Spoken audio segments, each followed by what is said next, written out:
Hello, children, and welcome back to Bible study.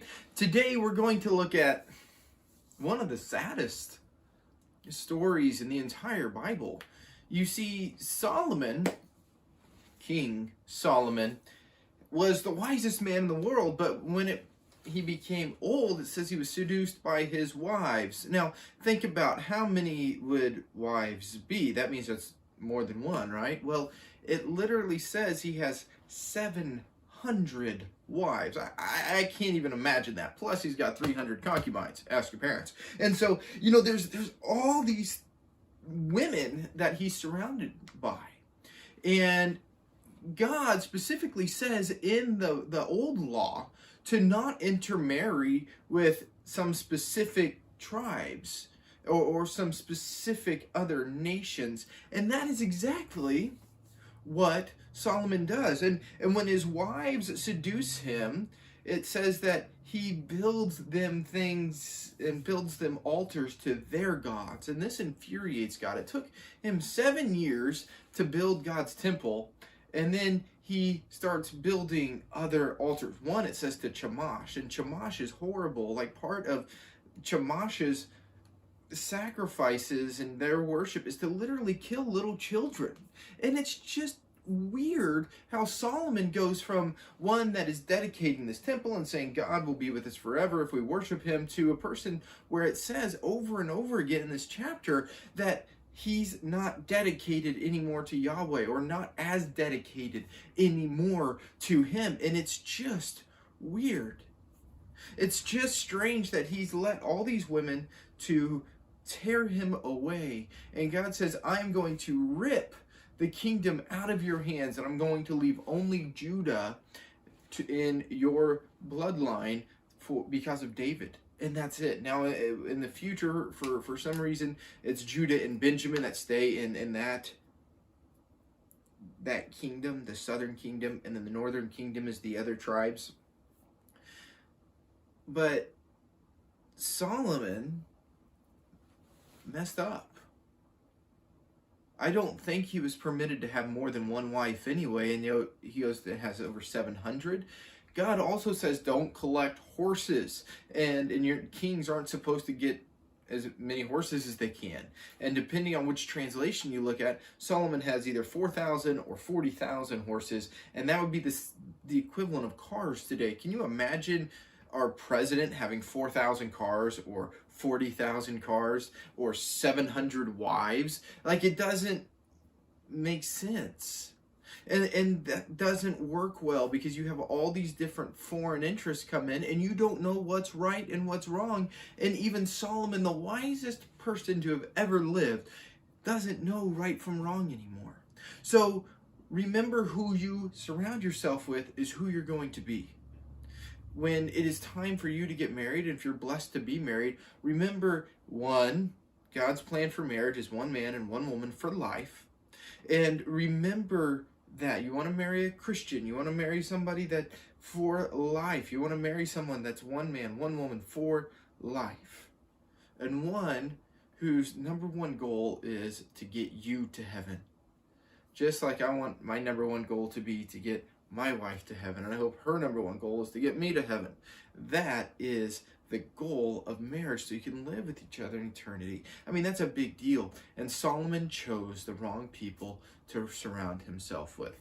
Let's see what else we can figure out about this whole conundrum of Solomon here in just a second. Little Timmy, wake up!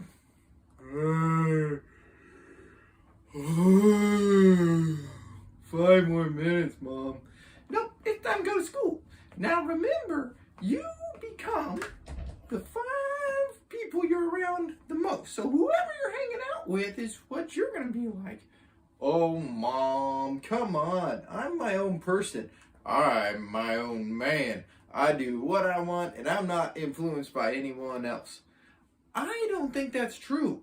I think that no matter how wise you might be, you are always influenced by other people. No. Look, I'm just going to go to school. Can I have my Pop-Tart and get out of here? Okay. But remember, choose your friends wisely. Hey, what's up, Timmy? Hey, Johnny, what's going on? High five! Yeah! It's gonna be a great day. Hey, did you see how Lucy has those big googly glasses? I know, that's crazy. Yeah, I think we should go call her Four Eyes. I don't know. Hey, Four Eyes, what are you doing over there? We made her cry. I know. I don't know if I feel so good about it. Well, you know, hey, look at there. Look, Fred, he's got, oh, look at those. Those are definitely Goodwill clothes. You can tell. Those are from, like, last year. That's so silly. Yeah, but you know they're having some financial issues at their house. Who cares? Look at you, silly Fred, in that old beat-up shirt. Yeah, look at you. You're just not... Oh, man, look at that big old ketchup stain on it. We made him cry again.